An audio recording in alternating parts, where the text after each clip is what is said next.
Hello Steve White, Steve Arts 89. Well, I know I've already done 2 videos about this, but I have been going through all of the Transformers reprints that I've bought over the years and comparing differences and sort of debating which ones I should have got, shouldn't have got, and should have kept, shouldn't have kept. And I thought it might help someone, because some of these things I wish someone had warned me about. For example, with some of the reprinting, if you look here, this page is grey. Wouldn't think too much about it, except when you look at the original, it's white. That's how bad the remastering, is, that it hasn't been done basically. And a lot of these are like this. Like when you look at the actual page, and I don't know how to do this with one hand. When you look at say, I'm going to move that now. When you look at the difference between those images there, the recoloring, well, not the recoloring, I mean the scanning, the color between those images, how dull the reprinted one is. It's smaller, it's duller. The original is so much more brighter, lighter, and the gloss makes it look so much different. Things like that. And then you also get things like here, in the original, where's my other hand? In the original, for example, that picture of that guy there is just natural color. There's no issues with it at all. But when you actually look at the reprint, because they haven't deinterlaced it properly or they've shrunk it down or something, you get this pattern in the colour, the dot colour, however they print the colour out of the printing. It's something that's been captured because it's not caught in the scanning. And you see it through a lot of the images where there's just, when they have flat patches of colour and shadings of colour, you get these lines in there and these patterns in there which were not, visible to the naked eye, and that's really pretty badly done. And like I said, a lot of them just have a real, the issue, of course, of shrinking them down, which is really painful because these issues here, Man of Iron, they were printed without the extra border in the US comic collection because they were the only UK ones that were printed in the American comics, just these 2 issues, these 4 issues spread over 2. And when they actually put them in that volume, they had them the right size. They didn't have the extra lines, the extra border, everything, and it made such a difference. And looking at these ones, it's just awful. When you look at the other ones, it's so much different. And you get little issues like that, and just the difference the gloss printing makes, because these ones were originally done on gloss paper, and to see them done on matte paper and originally done on gloss doesn't really work. The original ones, of course, the US ones, they were done on matte paper, so it kind of in a way feels more like what it was like to read them. But when you see them in gloss, printed on gloss, it brings out all the detail and everything's so much better. So yeah, I don't know. I mean, honestly, all of these ones are available in the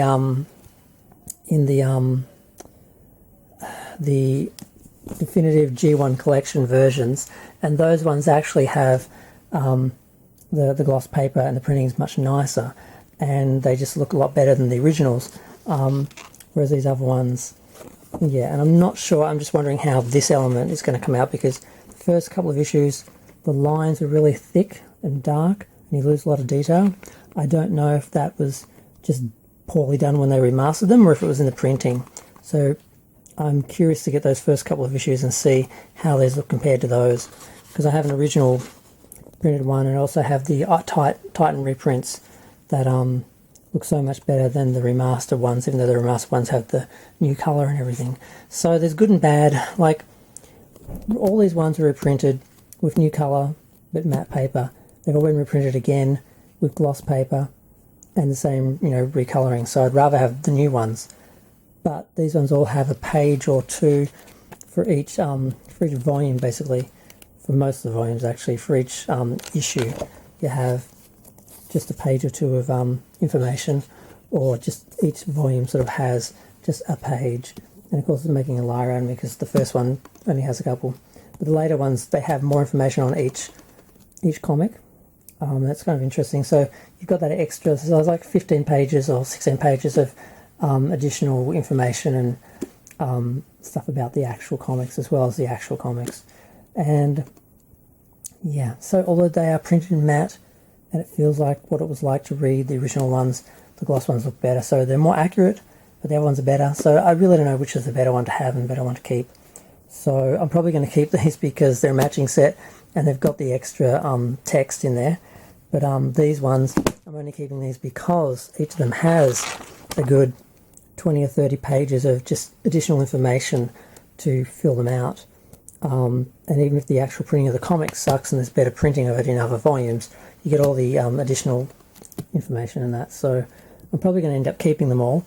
And I honestly wish I'd kept the Titan ones because they were the original, really high quality reprinting of the original printing, the original paint, original colouring and everything. But I'm going to go, bye. Actually, something else I didn't appreciate. Now when I bought Volume 5, I was assuming there was going to be a Volume 6. As far as I know, there never was. So that meant we only got as far as issue 173. Now Volume 6 was going to cover issues 180 to 212, which was a turbulent time for Transformers, where basically Simon Furman left and they had a redesign and a whole bunch of things, and they're going to cover all that. So as awesome as it is to have all this extra content about the history of the comic, since they only went up to 5 volumes, and I guess they would have been done in 7 volumes because the last lot were the ones that were in black and white, and they went from 215 to 289, whereas oh god, I just already forgot the number I said. That one was going up to 212. Yes, so 213 through to 289 would have been the last ones, and they were originally black and white. Now they might have been going to recolor them, which might have been extra cost or might have delayed it. So I might have expected 7 being delayed or not arriving, but I was expecting 6 and it just never came. And I didn't appreciate at the time that they didn't finish the collection. So it's really annoying now. Fortunately, like I said, I had most of these up to 214. So I had everything that was in Volume 6 was in the Titan reprints. And Titan also reprinted all the other stuff as well in small black and white volumes that were like manga size. And then fortunately the G1 graphic novel collection ended up, definitive G1 collection ended up doing all those ones that were done in black and white in colour, although they used the original dot colour style that the comics used at the time, which was a printing thing which they didn't need to do for this. But yeah. So yeah, so that's another issue. Unless they did Volume 6 and 7, I just never found them. It's incomplete. And I don't even know if they finished the Titan ones. I don't remember having all the way up to 60. And I know they didn't finish the UK ones. They were going backwards and they only went down as far as 45. So yeah, so many issues with all the Transformers reprints. And I'm like, more and more thinking maybe it would not be nice to get the new Chronicle, whatever it's called. I can't remember what it's called now. It might be nice to do that because at least they're going to be all bought together in one, all in the same volume, all in the same format, all in the same printing. And then I'll have to just look at everything, work out what do I need to keep, what cancels what out, and hopefully I won't end up having to keep everything, but who knows. And I'm still talking, but I'm going to go. Yeah, actually while I'm still here, this is funny. I just was looking at the 100-page Spectacular, which was the last couple of issues reprinted to lead up to, because it ended with number 80, to the sort of 80.5 and the 81 of the new Star Trek Transformers Regeneration 1. They did it in matte, just like the big volumes, which made it really big and thick, when they could have done it in gloss, which would have matched the new issues and it would have blended. You could just have gone straight from this to this and it would have been seamless. But they printed them like that. That was really weird. And then aside from the Regeneration comics, because they did, I think, 20 of these, something like that. Yeah, they went from 80 up to 100. These were it was so exciting, these were being done at first, until you realise it's an alternative future universe that we're not living in.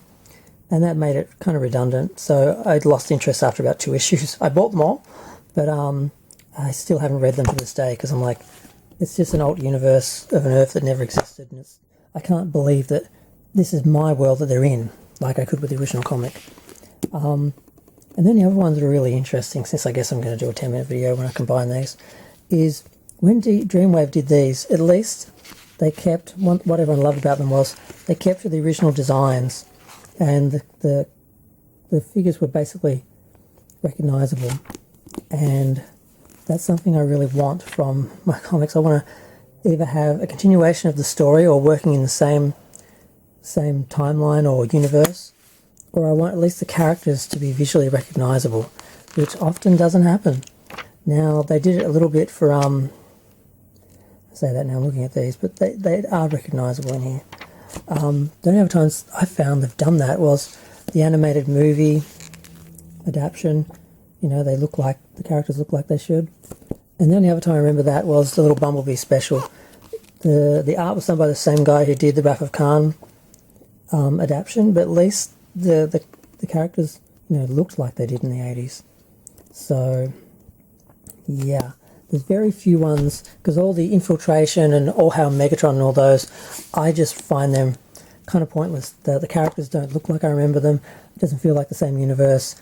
It just seems to be more product, just more Transformers product. I'm like, why did I buy this? But I did. And I'm not throwing them out, but I don't know why I'm keeping them. And I just wish we got more like what we finally did get, which I don't know how far they went, Transformers 84, which is basically going back to the 80s and just doing more stories in that universe, in that style, which is what I thought was kind of going to be regeneration, a continuation of that, but they made it alt universe, and yeah, so I've got to work out what happened with this. I got the first issue and then lost track of it. But yeah, so that's my little assessment of the whole reprinting of everything. And I also forgot they did The War Within, and they did, I think, the first 12 issues, 2 miniseries in 1 volume, and then they didn't do the rest because of issues. People didn't pay artists and printers and things, and someone released some of them online, so you can get them, but they were never printed because they started this and didn't finish it, just like they started up these ones and didn't finish them for the same reason. But at some point I'd like to think someone's going to actually get them to print, but it hasn't happened yet.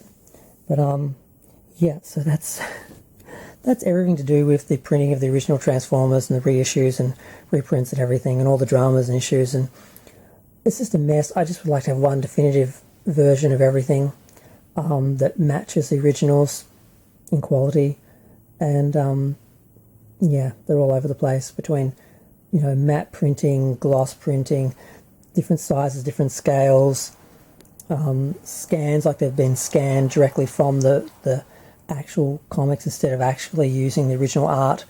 It's just a mess. The incomplete things that they can't finish because of copyright or licensing. It's just, yep. I still haven't worked out what I need to get, what I'm going to keep, and I'm probably just going to end up having a whole bunch of things, because even the compendium, you know, if they do it all on gloss and they get the printing right, the only issue will be the one issue that's missing, which is the 2 wraparounds for the story that was from the American timeline that didn't match with the UK, so they had to put a wraparound story to make it make sense. That's the only thing missing that I can see, but we'll see. They don't say in the promos, they don't say is it matte printing, is it the recolored ones, is it the original ones, have they scanned it, have they got the access to the original art, because sometimes someone will own the rights to one thing so they can scan it, but they can't actually use it. It's just a mess, and there's a lot of information about all the different combinations in the packaging, but not the actual printing, the actual reproduction, the actual content. There's nothing about that. So yeah, if anyone knows anything, feel free to let me know. But yeah, this is just my long, rambling, ranting look at all these reprints and reissues and trying to work out what ones were worth keeping, what ones weren't, what ones are, what ones aren't, and what I should get or shouldn't get. And yeah, I just had ignored this for a while. Now I'm been forced to look at it all and realise that I never sorted all this out and it's just a mess.